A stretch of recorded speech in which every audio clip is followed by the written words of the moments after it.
ሲወጣ በተጨባጭም የምናያቸው ነገራቶች ኢስላም ገልጿቸው እናገኛለን። መንይ አለ። መንይ የሚባለው ምንድን ነው? በግብረ ስጋ ግንኙነት ጊዜ የሚወጣው የፈሳሽ አይነት ነው። እሱ መንይ ይባላል። ወይንም ደግሞ ሰውየው እንቅልፉን ተኝቶ የሚወጣው የዘር ፈሳሽ አንድ አይነት የዘር ፈሳሽ ነው። ሁለቱ እነዚህን መንይ ብሎ ይጠራቸዋል። ሁለተኛ የዘር ፈሳሽ ደግሞ ግንኙነት ሳታደርጉ የሚወጣችሁ አለ። ሁላችሁም እንደምታውቁት ስሜታዊ ነገር አስባችሁ ወይንም ስሜታዊ ነገር አይታችሁ ወይንም ባልና ሚስት ሲላፉ ጊዜ ያለምንም ግንኙነት የሚወጣ አለ። እሱ ደግሞ የተለየ የዘር ፈሳሽ ነው፣ ከግንኙነት ከሚወጣው በተለየ መልኩ። እሱ ደግሞ መዝይ ይባላል። አያችሁ፣ ይሄም የራሱ ህግ እንዳለው ኢስላም ያስቀምጣል። ወዲይ የሚባል አለ ደግሞ። ይሄ ደግሞ የድካም ስሜት ተሰምቷችሁ ከሽንት በኋላ ተከትሎ የሚወጣ ነጭ የዘር ፈሳሽ አለ። እሱ እንዲሁ ሌላ የተለየ። አያችሁት፣ አወጣጣቸውም ከለራቸው ሁሉ ነገሩ ይለያያል።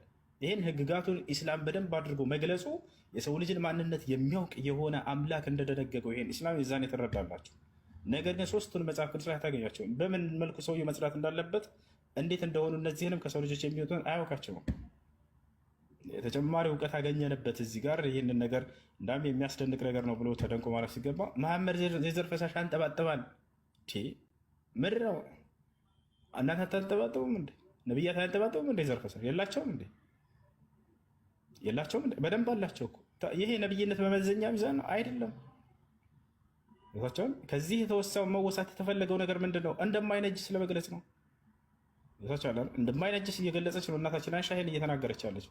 መሐመድ ቅማል ያለው ራሱ ላይ ቅማል የሚል ቃል የለም። እንደው ቢኖርስ አንድ ነብይ ቅማል ካለው ነብይ አይደለም ማለት ነው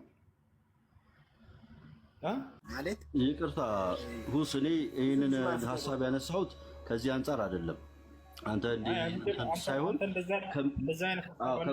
ከቁርአን ውጪ በተጻፉ መመሪያዎች ላይ ነው በብዙ ጊዜ ትችት የሚመጣው እና አሁን እኔ እንደ ምሳሌ ነው እነዚህን እንትን ያልኩት።